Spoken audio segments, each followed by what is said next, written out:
Welcome to Lethal Dose, your favorite toxicology-focused podcast where we delve into true crime cases involving drugs and poisons. My name is Venus Dinecko. I'm a layperson fascinated by true crime. My name is Kayla Woods. I'm an author and toxicologist. Let's get started.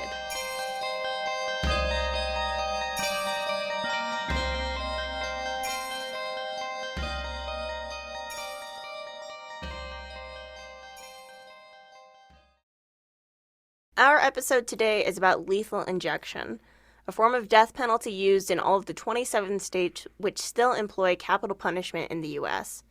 We'll first talk about the history of state-sanctioned executions, and then we'll dive into the issues that exist with lethal injection specifically.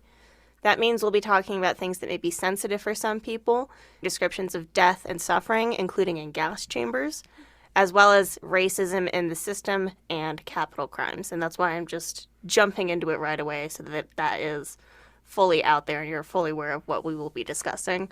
We will not be talking much about the debate around the death penalty and whether it's right or wrong, because we are both very much of the opinion that in any form it is inhumane, unethical, and constitutes as cruel and unusual punishment in violation of not only the 8th Amendment of the United States Constitution, but it also violates the rights of citizens for the state to have power over whether or not we live or die.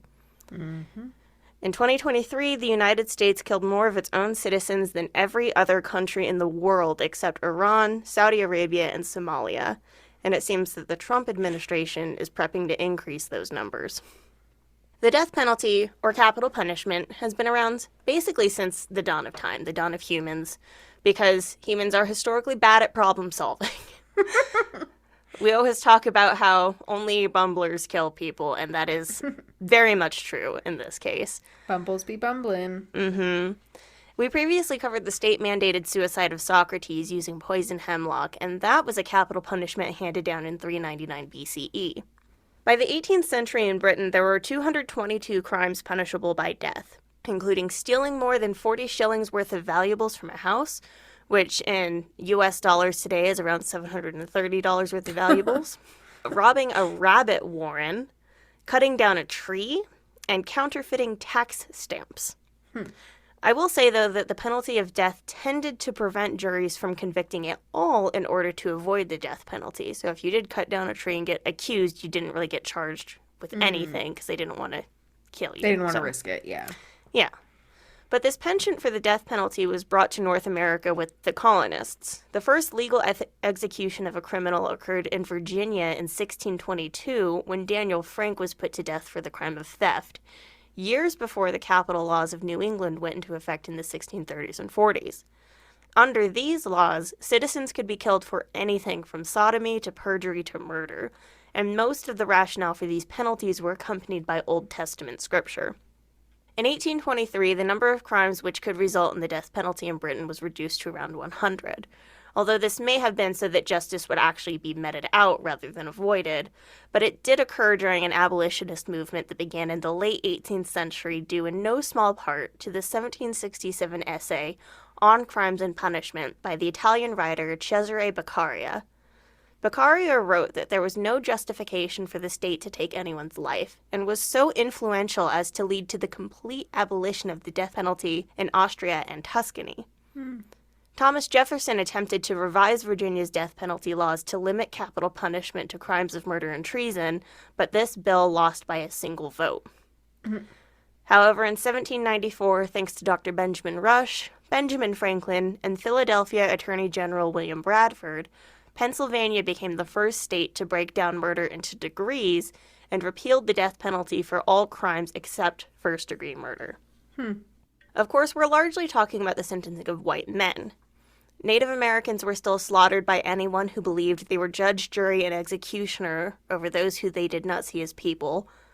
Meanwhile, white abolitionists were trying to reduce the number of crimes punishable by death at the same time that many southern states were adding crimes to their lists, especially when the accused was an enslaved person. But as we attempted to convince ourselves that we maintained some level of civility, public executions also came under scrutiny, as they were not only a source of grotesque entertainment, and I do see the irony of saying that on a true crime podcast. It's not lost. It's not lost, but... But they also led to violence and drunken brawls, like Philadelphia after winning or losing a Super Bowl. In 1833, Rhode Island became the first state to abolish public hangings, and in 1852, it became the first state to completely abolish the death penalty for all crimes. The following year, Wisconsin followed suit after a severely botched hanging execution which left the accused struggling at the end of the rope for 5 minutes, but even after the spasms stopped, his heart did not for another 13. Ugh. Which brings us to one of the central arguments surrounding capital punishment, at least in the United States, and that is the concern about cruel and unusual punishment, from which we are supposed to be protected by the Eighth Amendment. Every law has a story behind it, and the story behind an explicit aversion to cruel and unusual punishment comes from a precedent set by the English Bill of Rights of 1689. See, in the 1670s, a grifter named Titus Oates found himself destitute in London and parading as a Jesuit priest. He actually had been training with the Jesuits, but he didn't finish. He ran into a man named Dr. Israel Tong, who believed the Jesuits were to blame for the Great Fire of London in 1665. This conspiracy theory led Oates to fabricate his own conspiracy, which he claimed to have uncovered during his studies with the Jesuits. According to Oates, the English Catholics were in league with the French in a plot to murder King Charles II and replace him with his Catholic brother James, Duke of York. This would have amounted to nothing, because he was a nobody in England at the time, except that he wrote down his testimony and then swore to it before Justice Godfrey Barry, and so it had to be presented to the king himself, even though Barry thought it was complete bullshit. But the king latched onto it, perhaps seeing his own opportunity to exclude his brother from succession because Tong was not the only one with anti-Catholic fears at the time in Great Britain. But this whole thing spiraled out of control, and Oates ended up accusing over 500 people, including the Queen of England, of being in on this plot. And eventually, 15 innocent men were executed. Oh my god. Yeah. As a result of his perjuries, Oates was arrested in 1681. In 1685, he was sentenced to a week's worth of embarrassment on a pillory and whippings, as well as a lifetime of pillory embarrassment thereafter, every year for 5 different days out of the year. After the accession of William of Orange and Mary, Oates was pardoned in 1689. Now, he could have easily just been hanged for what he did, but instead the state wanted to make an example out of him. There are other more detailed readings that take into greater consideration the political currents of the time, as well as the political influences during the drafting of the Eighth Amendment, but it seems that the general consensus is that we wanted to avoid overkill like what happened with Oates and the cruel and unusual punishments that he endured. So, is being hanged and slowly suffocating for 18 minutes cruel and unusual? Is any form of capital punishment not cruel and unusual? People like Beccaria and religious organizations seem to have largely wrestled with these questions on their own, but we did start to move toward different methods of execution, for better or worse, following the American Civil War and the advent of widespread electricity. Know where this is going, unfortunately. An accidental electrical contact often resulted in instant death with no marks. Also, experiments had been conducted on animals killed with electricity, not to mention Edison using AC current to kill an elephant in 1903 during the current wars. The public, therefore, believed it to be a quicker, painless, and humane death compared to hanging. But let's keep those descriptors in mind. They thought that it was quicker, painless, and humane. New York built the first electric chair in 1888, and first used it to execute an intellectually disabled man and convicted murderer named William Kemmler in 1890, and they totally fucking botched it. Kemmler himself challenged the electric chair as cruel and unusual, but the U.S. Supreme Court rejected his challenge in 1890, stating, "Punishments are cruel when they involve torture or a lingering death, but the punishment of death is not cruel within the meaning of that word as used in the Constitution. It implies there's something inhuman and barbarous, something more than mere extinguishment of life." After being strapped to the chair, Kemmler asked the corrections officers, "Don't let them experiment on me more than they ought to." Ugh. He was administered 17 seconds of high-voltage electricity and declared dead, but then let out a deep groan. They electrocuted him for a further 2 minutes, at which point the execution chamber filled with the scent of burning flesh, and 2 witnesses fainted.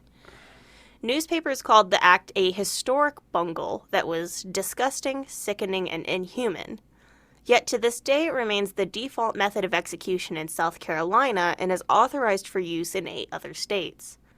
At the dawn of the 20th century, another reform era for death penalty abolition led to 8 more states abolishing capital punishment, and other less controversial methods were sought. However, in the years that followed, states would reinstitute the death penalty, so it goes up and down with the times. The first chemical execution took place in 1924 in Nevada. The accused, convicted murderer G. John, was sentenced to death with cyanide gas, which at this point was still only being used as a pesticide. Initially, the state wanted to pump the gas into his cell while he slept, but this proved technically impossible because the cell was not sealed completely, and so a gas chamber was hastily built. He lost consciousness in 5 seconds, but continued to move for another 10 before staff believed he was completely dead.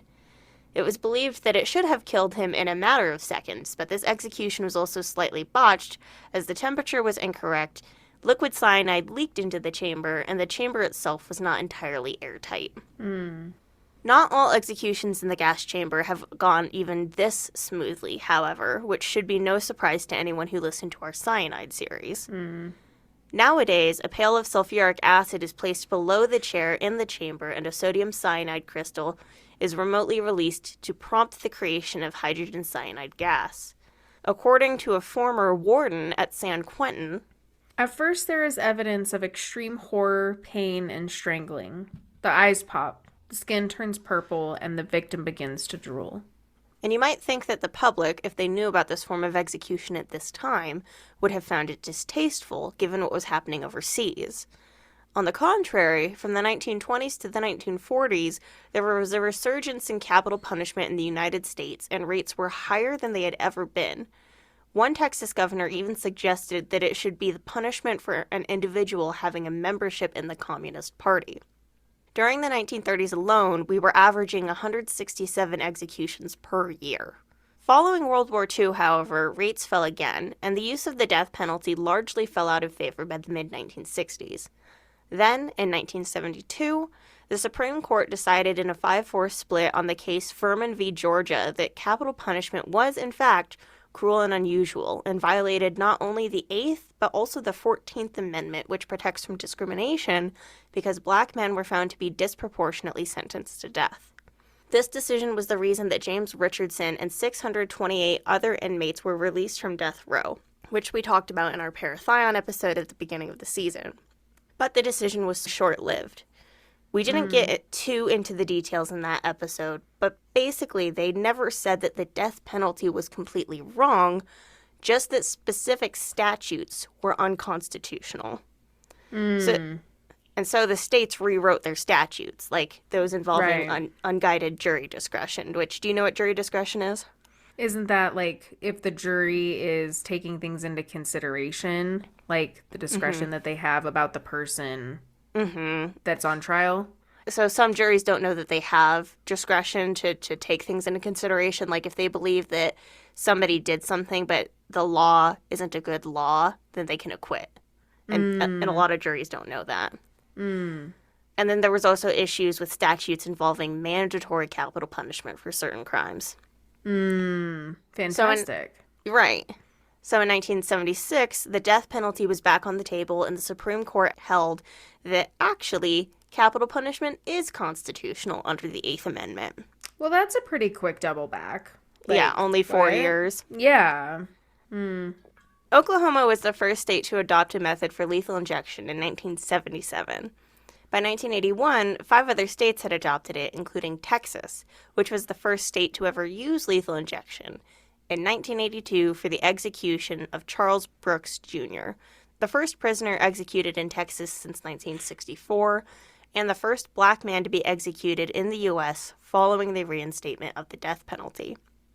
Brooks was sentenced to death in 1976 for his part in the murder of David Gregory.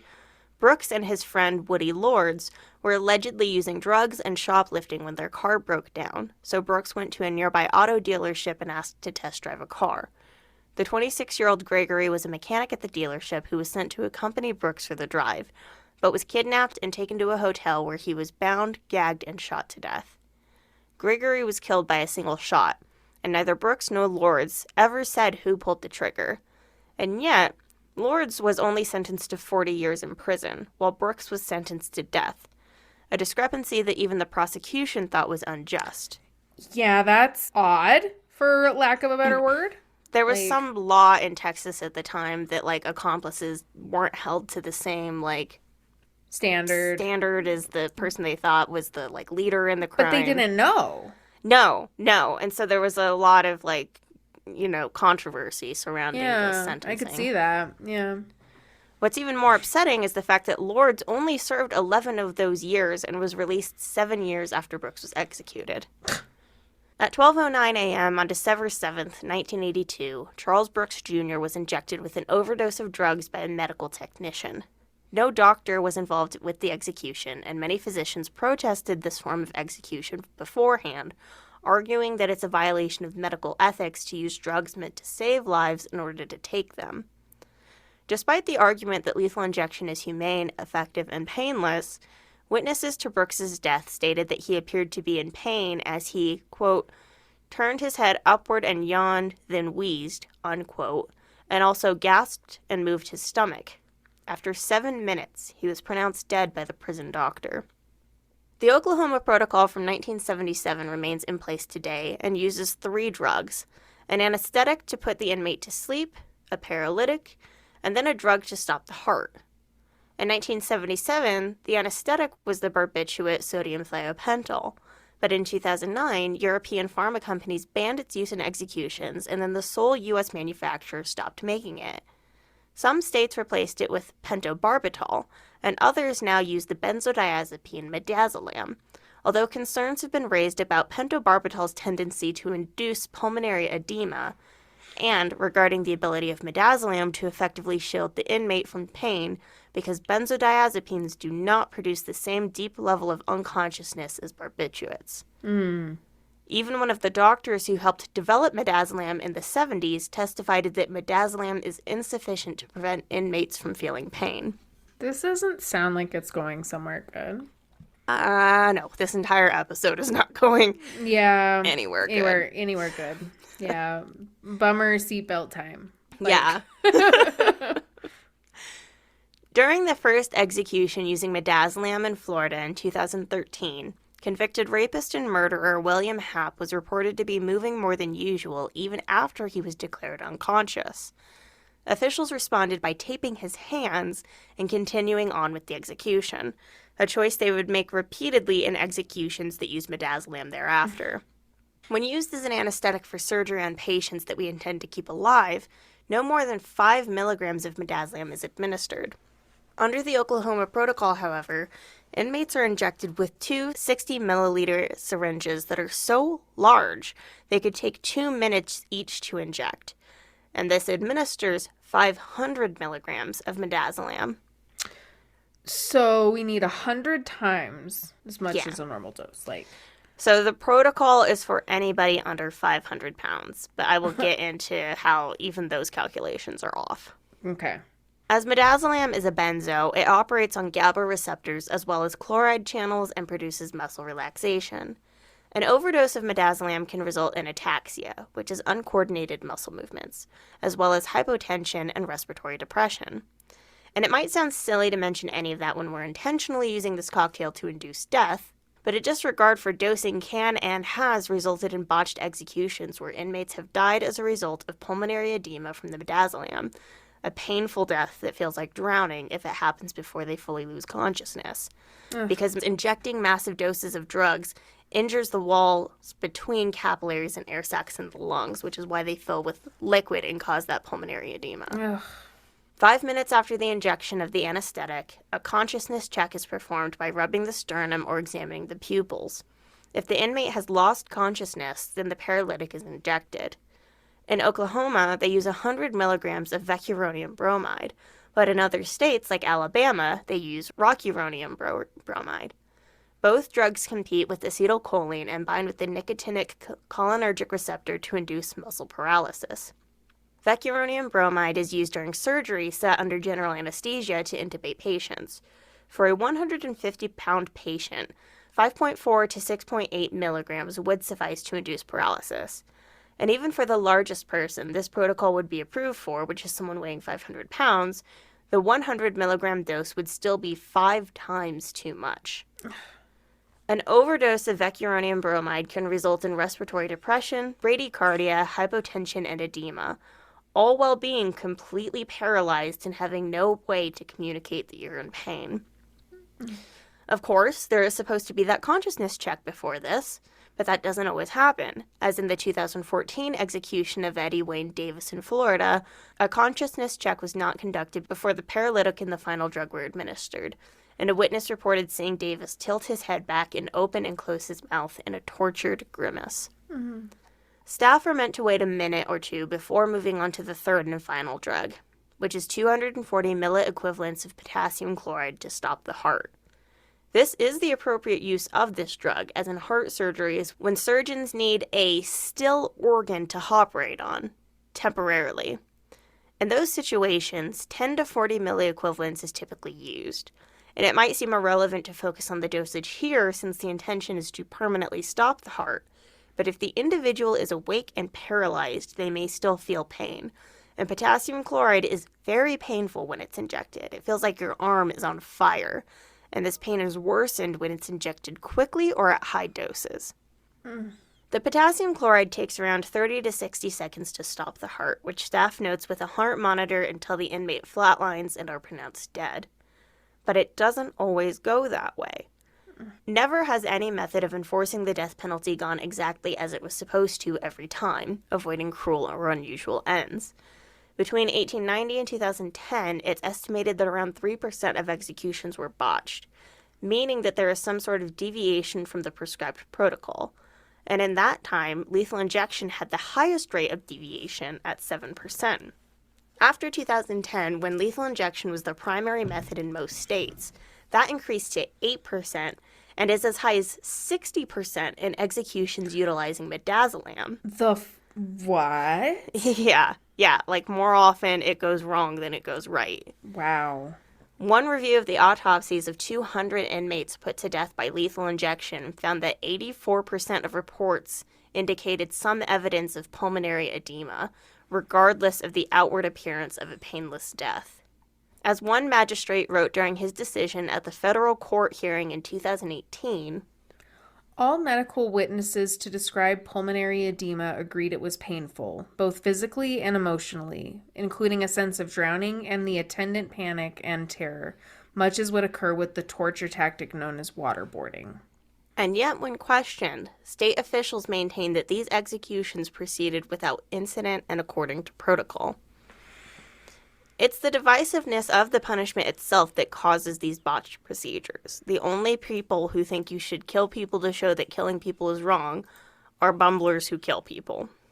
Companies like Pfizer and Merck have publicly opposed their use of the drugs in lethal injection procedures, and so some state authorities have chosen to circumvent the purchasing process in order to obtain drugs against the company's wishes, or otherwise conduct executions with drugs and drug combinations that differ from the approved protocols, and are protecting their choices by passing secrecy laws that shield the public from this process, including hiding the origin of the drugs, the kinds of drugs, the identities of the staff, and sometimes their entire protocol. For instance, when Hospira experienced manufacturing problems that led to a shortage of sodium thiopental in 2009, Ohio sought to obtain a replacement clandestinely from abroad and to hide these efforts from the public, but were thwarted by an investigation conducted by the FDA and DEA. In 2010, Arizona ordered drugs from a sketchy London pharmacy which fronted as a driving school.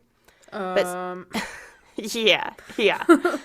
But since they could not provide the information on their provider, the inmate scheduled to be executed with the drugs, convicted murderer Jeff Landrigan, challenged the execution. The U.S. Supreme Court determined that the execution could proceed, and only after his death did Landrigan's lawyers discover the origin of the illegally imported drugs. In other instances, states have chosen to source from compounding pharmacies when the protocol-approved drugs were unavailable. Much like the issues surrounding compounded Ozempic during the shortage, These drugs are not approved as safe or effective by the FDA. In 2013, investigative reporters determined that Missouri obtained over $30,000 worth of drugs from a compounding pharmacy called the Apothecary Shop, which was based out of Oklahoma and not licensed to do business in Missouri. To hide their dealings, an official from the Missouri Department of Corrections drove to Oklahoma with an envelope containing $11,000 in cash and returned with the drugs. A literal I arrive with cash drug deal on behalf of the Department of Corrections. Wild. Like people who are in prison for fucking drug crimes. Yeah. And then they're like, oh, yeah, we have to go buy our drugs, though. Like, right. To kill you. Like, okay, cool. Missouri then failed to report this cash payment to the IRS, and it is unclear if the Apothecary Shop paid taxes on the cash it received. When all of this came to light, the FDA and Oklahoma Board of Pharmacy inspected the Apothecary Shop and found 1,892 violations of state guidelines. Whoa! I know. Banger. Like, what? This included questionable potency, disinfecting, and sterilization practices. They also noted that employees were extending expiry dates on drugs without testing or documentation, and would store drugs in a blue igloo cooler rather than in the proper fridge because the fridge was in a different room. What an inconvenience. After this,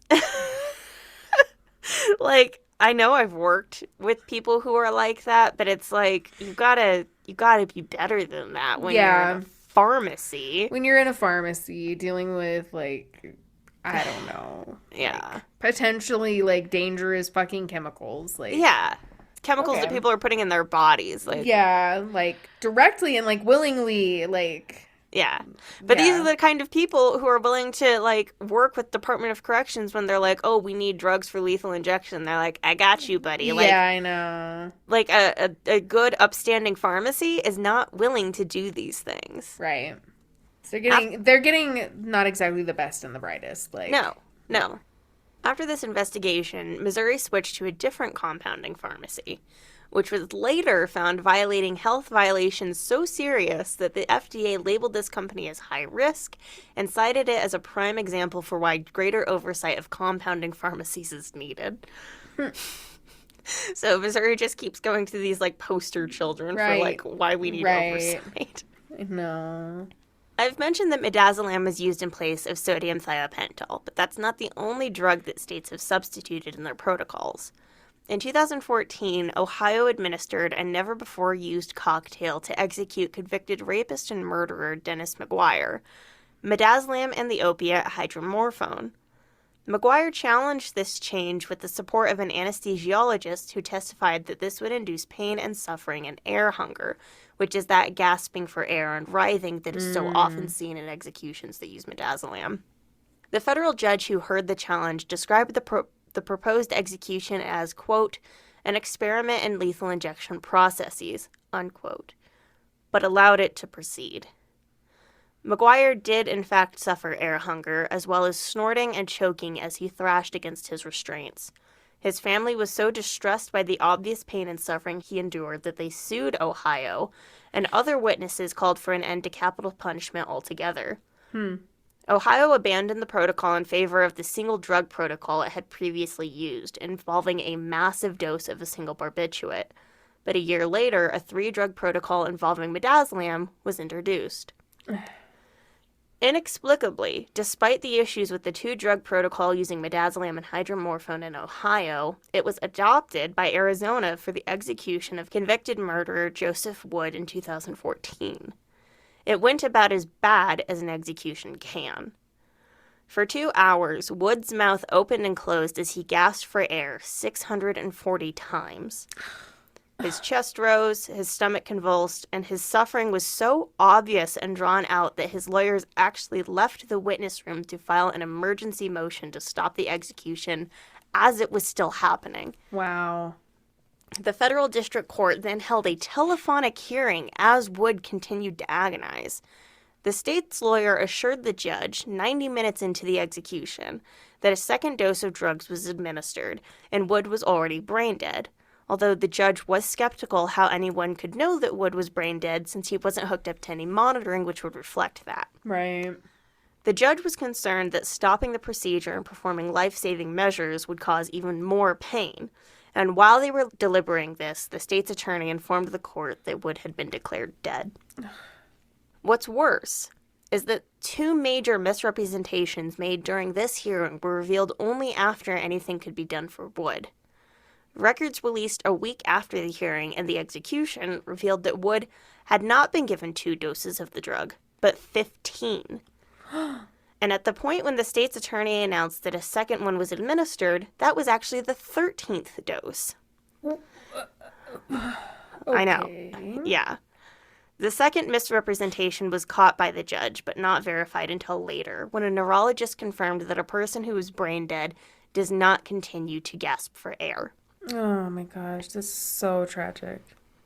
And this isn't even the longest execution by lethal injection that's ever occurred. In 2022, Alabama took 3 to 3.5 hours to execute Joe Nathan James Jr., and he was already unconscious when he was read his death warrant and asked if he had any last words. Oh. Guess not. Moving on. Like, what? Yeah. Yes. So unless you count the torture of Giles Corey during Salem witchcraft trials in 1692, where he was pressed to death over the course of 2 days, James's execution may be the longest recorded execution in our history. Wow. In 2017, Florida replaced midazolam with the barbiturate etomidate, which appears to have little advantage over midazolam in terms of preventing pain. So a lateral move, like, Yeah. why, like, cool. Yeah. In February of 2018, convicted rapist and murderer Eric Branch was executed in a protocol using etomidate and let out a blood-curdling scream and thrashed against his restraints when the drugs were administered. Also in 2018, Nebraska conducted the first lethal injection using a cocktail of diazepam, fentanyl, cisatricurium mesylate, and potassium chloride to execute convicted murderer Carrie Dean Moore.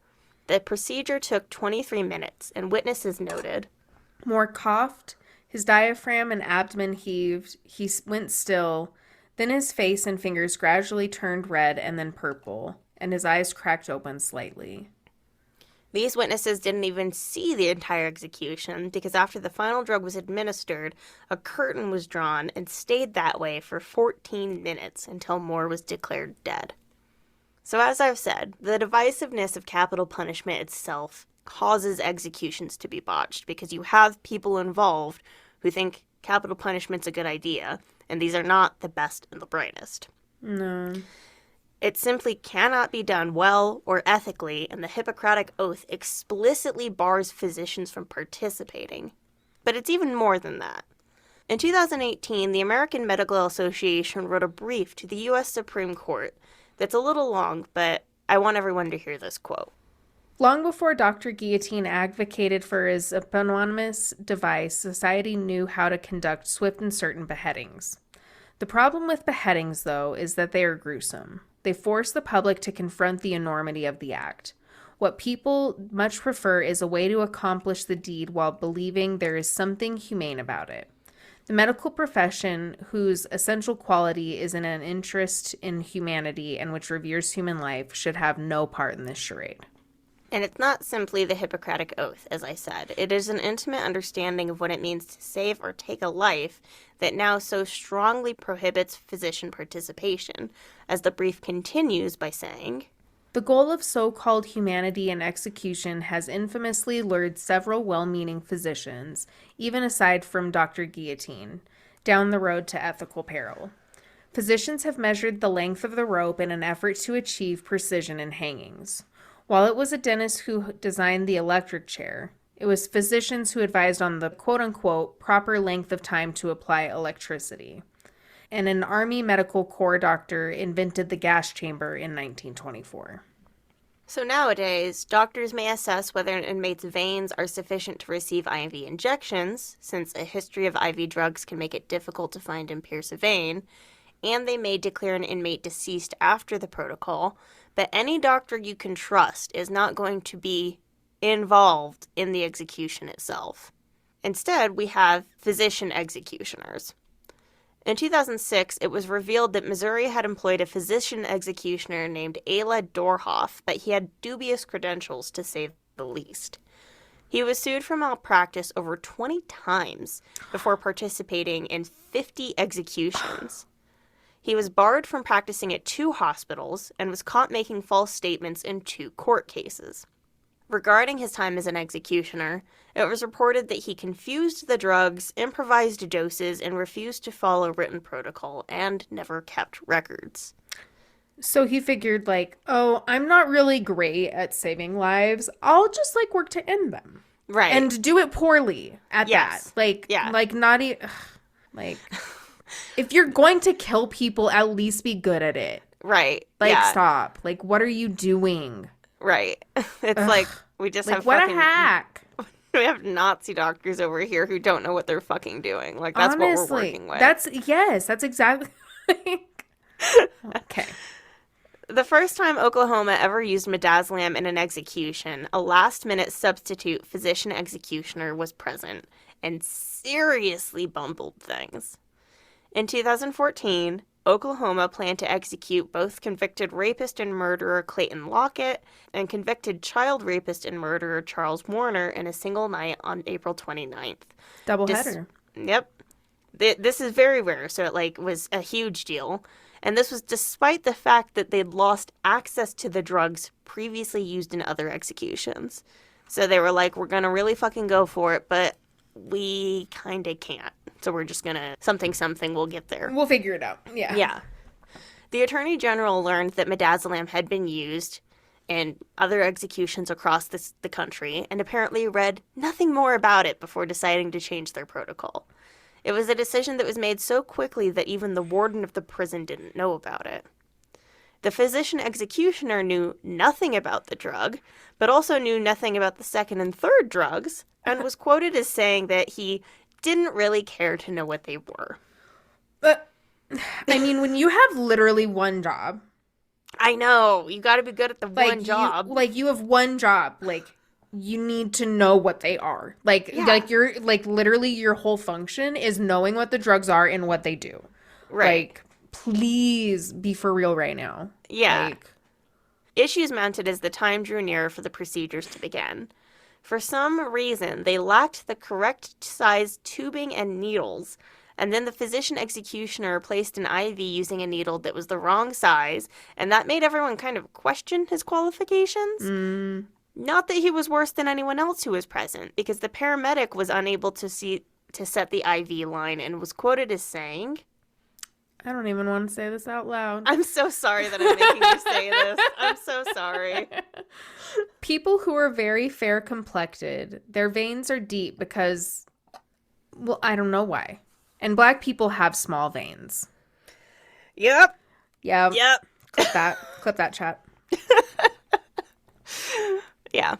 Wow, this is fucking insane. Yeah. These are the people we're working These are with. the people that, are tasked with ending somebody's life. Mm-hmm. Like, humanely, because, like, that's the whole idea, but, like, behind their argument, right? Like, is that they're doing it humanely. Is that it's humane. Yeah. Right. Like, okay. And it seems like when they're does like, that well, part start? yeah, Like- they're like, well, the drugs will do it humanely, so I don't have to be humane in my participation. Okay. So the physician executioner also had difficulty with the IV, and they stabbed Lockett with the needle no fewer than 16 times in his arms, feet, neck, and groin before finally setting the IV in his groin region with a needle that was the wrong size. Oh my god. This is fucking wild. It's torturous what they did to this guy.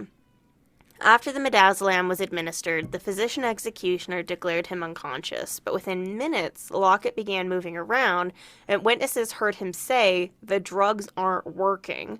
And then the executioner himself thought that Lockett was seizing. At this point, staff closed the curtains so the witnesses couldn't see the execution as it proceeded for the next 14 minutes. With the curtains closed, staff examined Lockett and discovered that the inappropriately sized needle failed, and some of the drugs entered the tissue surrounding the vein in Lockett's groin. His IV blew. It did. Like, oh my God. Like, it's a very common problem that we have with these lethal injections is that the IV busts. Wow. So in this case, it produced a sac of fluid larger than a golf ball just beneath his skin. The physician executioner attempted to set another IV line in Lockett's groin, but hit an artery, spraying blood on his coat and around the room. He decided to go ahead and set a second line in the artery, but then the paramedic, who themselves is not very good, reminded him that it doesn't work that way. Not that it mattered, because they didn't have additional drugs to administer. They had a problem getting drugs, and they had this guy and the next guy they needed to do. They only had so many. Right. So after 14 minutes of bumbling, the warden called off the execution. 10 minutes later, Lockett was pronounced dead from an apparent heart attack from his exposure to the inappropriately administered potassium chloride. In light of this absolute disaster of an execution, the governor stayed the execution of Charles Warner until January of 2015, when he was killed in a botched execution using potassium acetate rather than potassium chloride. Oh my God, like... During his execution, he cried out, "My body is on fire." And yet, the mistake only came to light hours later when another preparation for a different execution began. Potassium acetate is an approved drug for execution in Florida as of 2023. In this method, 120 cc's of 480 milliequivalents of the drug is used. Oklahoma changed their protocol because of the midazolam in 2015, but they didn't change anything about potassium chloride. And so they would have injected twice as much potassium acetate as is required for the Florida protocol that we use now. So although the two kinds of potassium are very similar, they are not the same. Potassium acetate is used less frequently in medicine, and I couldn't find great toxicological information on it. Okay. Overdose issues are the same, and issues with burning are the same, but inmates and free citizens alike deserve to know what chemicals we're using in executions and protocols. They aren't supposed to be changed just on a whim. Right. And also, if you're injecting way, way, way more of this drug than you need and the person isn't fully out, like Charles Warner obviously wasn't, it burns, which is why he said, "My body is on fire." Right. Ugh. If physician executioners cannot be found, their duties are left to medical technicians, nurses, EMTs, physician's assistants, really anyone else with medical experience. But in some places, like Idaho, these people with medical experience are just volunteers. Oh, fantastic. And it's not hard to question the caliber of their medical expertise and their motivations that place them on the administering end of lethal injection, given the many, many ways that these injections have gone awry. The biggest issue, as I've mentioned, is the inability to properly place an IV line. Even for experienced professionals, finding a vein can be difficult. I mean, I've definitely had issues with that, with rolling veins. And, you know, it can be more difficult if the person is dehydrated, if they've spent a lot of time in hospitals, getting IVs placed, having blood draws, your veins can collapse under those situations, or if you have a history of IV drug use. But for a procedure that relies entirely on finding and using a vein for an IV, it's kind of important to have staff that can do this reliably. Kind of a big deal. Like, we kind of want, like, our best phlebotomist, like, on the case. Like, right? Like, Again, it's like the one job you have. Like, it's the one job. Like, we need this person to be capable. Like. But that is rarely the case. Of course. Even after the botched execution of Clayton Lockett in 2014, and Oklahoma spending $71,000 renovating their death chamber so that they had an ultrasound machine to help them locate veins, difficulties still remain. Like, we're making it as easy as it can be, and there's just no way to do this correctly. In 2022, Alabama planned to execute convicted murderer Kenneth Smith by lethal injection. 2 minutes before Smith was taken into the death chamber, the correctional facility received a call saying the 11th Circuit of Appeals put a stay on his death because the judges suspected that the execution would have extreme difficulty in setting up an IV in Smith's vein and that he would experience super added pain. And yet the team pressed on. One of the death team members, whose identity was hidden, stuck a needle into Smith's arm around 10 p.m. Smith told him that he was stabbing into his muscle, and he replied, "No, I'm not." Another team member began slapping Smith's right hand and then attempting to place the IV, and lawyers later reported, With each jab, Mr. Smith could feel the needle going in and out, moving around under his skin, causing him great pain. and still they couldn't find a vein. And so then they took the gurney that he's flipped to, because you get strapped to this like crucifix-like gurney with your arms out at a T, and you get strapped down. And they took him and they inverted it so that his feet were in the air and his head was at the ground. And then they left him there, and they left the chamber for a couple minutes. When they returned, they turned him upright, and then they used a large gauge needle to pierce the subclavian artery, so right underneath his clavicle. Ugh. They attempted this 5 or 6 times with no success. So then the warden grabbed Smith's head and twisted it to get a clearer view of the artery, which is not how that works. It's just unnecessary. Smith protested this. He said he was in excruciating pain from all the stabs. And then they never managed to get an IV set, even when the U.S. Supreme Court gave a go-ahead for the execution. They were like, okay, well, I guess go ahead. But then around midnight, after 2 hours of attempting to get a line set, the death warrant expired and the execution was completely called off. Wow. But not like indefinitely. Like, No, okay. just for that time being. Yeah. In February of 2024, Idaho attempted to execute serial killer Thomas Creech.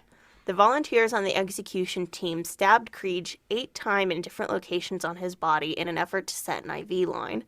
It took 45 minutes, several gauges of needles, and led to the execution being called off and the death warrant for Creech also being allowed to expire. A separate death sentence for him was overturned on appeal, and he remains in prison with his future fate uncertain.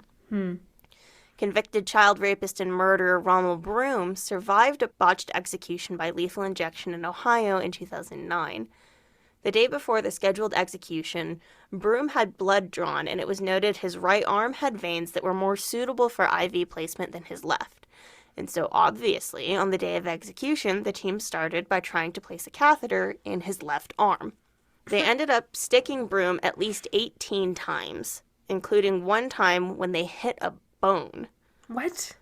Yeah, they are not good at this. They are not. Yeah, no, it doesn't sound like it. Like, get a new hobby. Like, Yeah. It's time. It's time. When they finally got the catheter into a vein, it failed to stay in place and caused Broom to bleed, and the insertion of saline caused the veins to bulge. After 2 hours of unsuccessfully stabbing Broom, the execution was called off.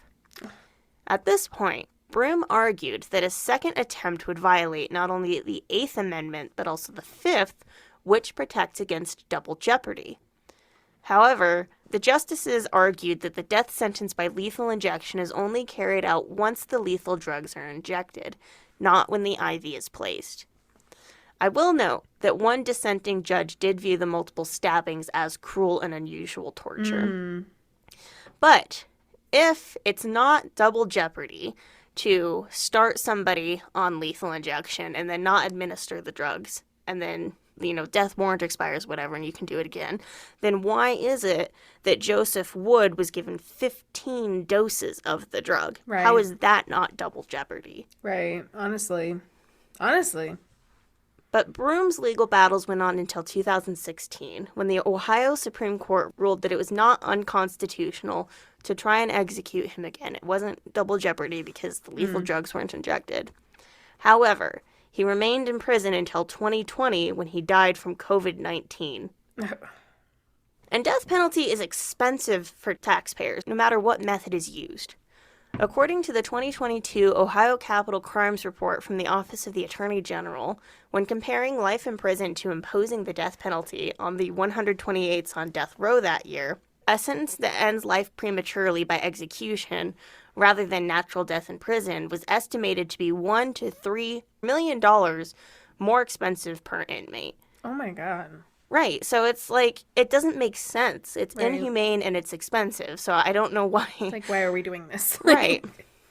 And there's an extra insidiousness of lethal injection compared to other forms of execution because of money and because of chemicals. So in April, it's always capitalism. In April of 2017, Arkansas Governor Asa Hutchinson scheduled 8 executions by lethal injection over 11 days, which is an absolutely unprecedented marathon of executions. I was just going to say, like, that's like, yeah, it's a marathon. Like, that's a tear. Like, they're going on a tear. Right. What the fuck? And they chose to do this because the state's supply of midazolam was going to expire on April 30th. Okay. This got a lot of attention, and the drug distributor McKesson realized that the vecuronium bromide they just sold to Arkansas wasn't going to be used for medical purposes like they'd been told. And so McKesson ordered Arkansas to return their drug shipment, and Arkansas refused. Ugh. So 4 of the 8 executions were stayed, but the other 4 were carried out with the drugs that the distributor and manufacturer did not want to be used in the executions. So states keep having to try to find workarounds. Utah announced last year that they are changing their 3-drug protocol to include ketamine, fentanyl, and potassium chloride, which they chose based on a recommendation of medical professionals. But again, the medical professionals we're working with are not the best. No. Lethal injection is not the only method of execution used in the United States, and some inmates can choose how the state will kill them, but not all of them. I didn't know that. Earlier this year, a federal judge ruled against a man on death row in Georgia who argued that lethal injection would cause him excruciating pain and requested death by firing squad. So you can choose in some states how you want to be executed. So if they have, like, firing squad or electric chair or lethal injection, in some states they, like, give you the choice, which is, like, not an excellent choice, but, like... No, it's not no, but it's, like, some autonomy, like... Right. Yeah. Like, and also, like, when you've, like, now that I have heard all about the lethal injection, like, if I am on death row, like... Yeah, what do you think you would do? Like, all the options are available. Colorado doesn't execute people. No, we don't execute people. So we're, like, we're A-okay and safe. Like, but, fuck, I don't know, man. Firing squad might be it. Like, that might be the way. Like, he's onto something here. Like, no, because, that's the thing. Because, like, you think about the electric chair, the gas chamber, like, we've covered all of these, like, in this episode, and, like, none of them sound like a great fucking time. And they all sound like they have more that could go wrong than a firing squad. Yeah. Like, oh, they missed and they, like, hit my arm. Like, that would suck, but, like... Right. Well, and that's the thing that this guy argued, is that, like, you're basically dead before you can hear the shot, even. Like, if they do it correctly, it happens quickly. But, like, if they do it correctly, asterisks, you know? Right, so it's still, like... Big, double, triple asterisk, like... Yeah. Yeah. And I think in a firing squad, they only put bullets in one of the guns. One of the guns, I think. Yeah. So it's not like you get hit from multiple angles and it's like definitely you get hit 6 times. No, and you you're get hit one dead. time. Like, yeah. And that guy's got a hit. Like, yeah. Which, like, hopefully, you know, I mean, bumblers be bumbling, but hopefully, like, if it's somebody who's, like, into guns and you're not moving, like, you're fixed target at, like, 20 yards, you know? Right. Like, I have more faith in a firing squad than I do the bumblers, the quote-unquote medical professionals. Yeah. Like, that are assisting this. Yeah. And like, the warden who's just there, like, fucking, like, touching me for some reason in this hypothetical situation. Like when he's, like, trying to help them find... Like, why is the warden doing that? Like, I don't know why the warden's there. Like, why? Like... Yeah, I mean, he should be supervising for sure, but not, like, like, touching things. Yeah, like, don't touch me. No. Yeah. In 2024, Alabama executed Kenneth Smith, the man whose lethal injection went so poorly because staff couldn't set an IV that it was eventually called off, and you asked if it was called off forever. No, he was killed in 2024. He was executed in a gas chamber, and he was the first person to be executed using nitrogen gas. In an execution that was declared both experimental as well as agonizing and painful by witnesses. And we do not have enough time to dive into all of that here, so we will be discussing nitrogen toxicity and the associated capital punishment in a forthcoming episode. Suffice to say that this brutal form of execution remains an option for inmates on death row in Alabama, Oklahoma, Louisiana, and potentially Ohio. As far as updates to using lethal injection for capital punishment, there have been some positive improvements, like Montana shooting down a bill that sought to allow, quote, any substance in a lethal quantity sufficient to cause death, rather than the more specific, quote, ultra-fast-acting drug in combination with a chemical paralytic agent.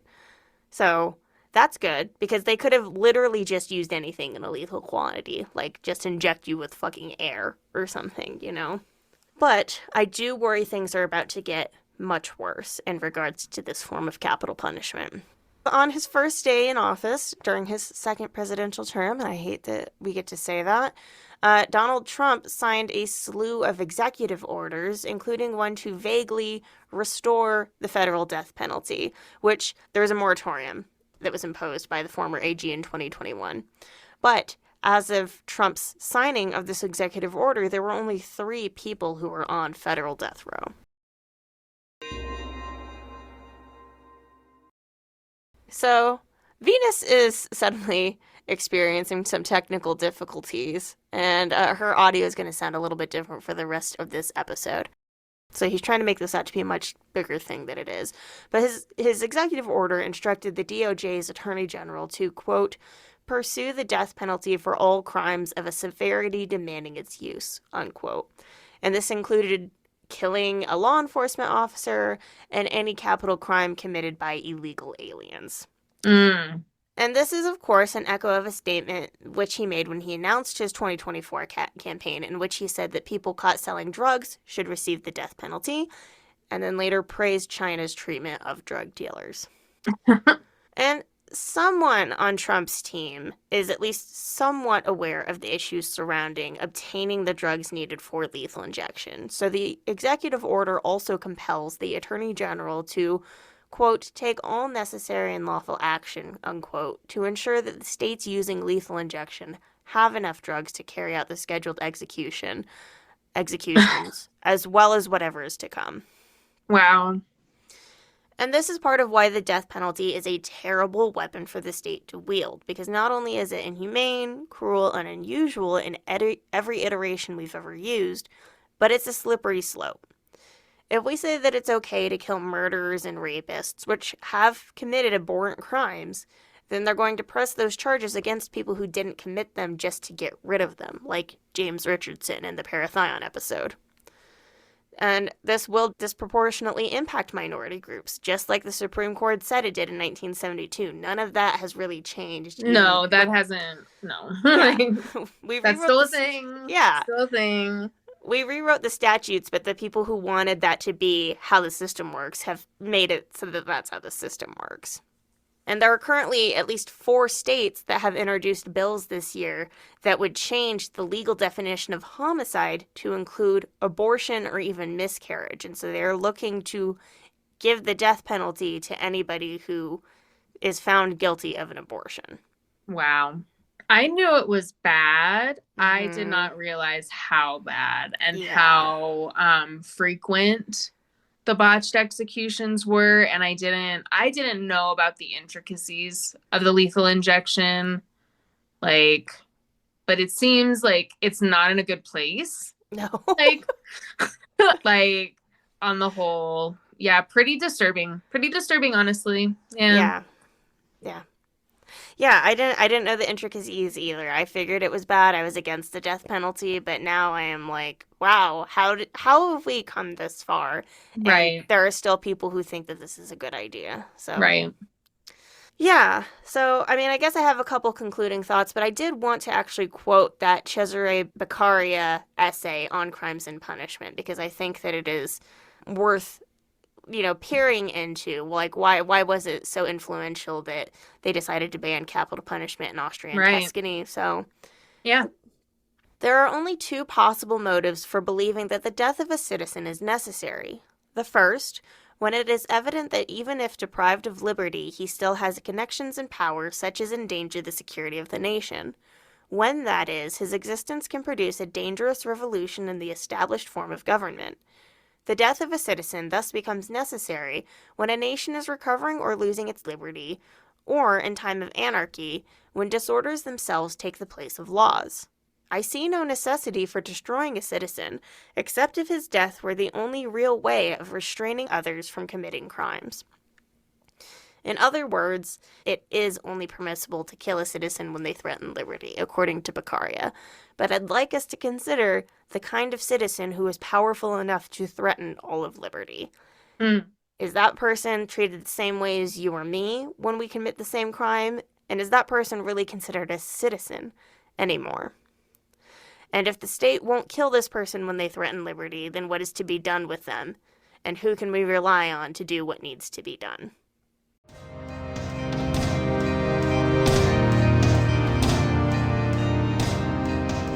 Thank you for joining us. We hope you enjoyed this episode. Please like, follow, subscribe, and review us everywhere you get your podcasts. For more Lethal Dose content, you can find us at Lethal Dose Pod on Instagram, Tumblr, and TikTok. For an overdose of content, subscribe on Patreon for exclusive episodes and much more. The show theme is Look Far by our dear wizard friend Fogweaver. More of their music can be found on bandcamp.com. Lethal Dose is created, researched, produced, and edited by Kayla Woods and Venus. Stay safe, and remember, the dose makes the poison.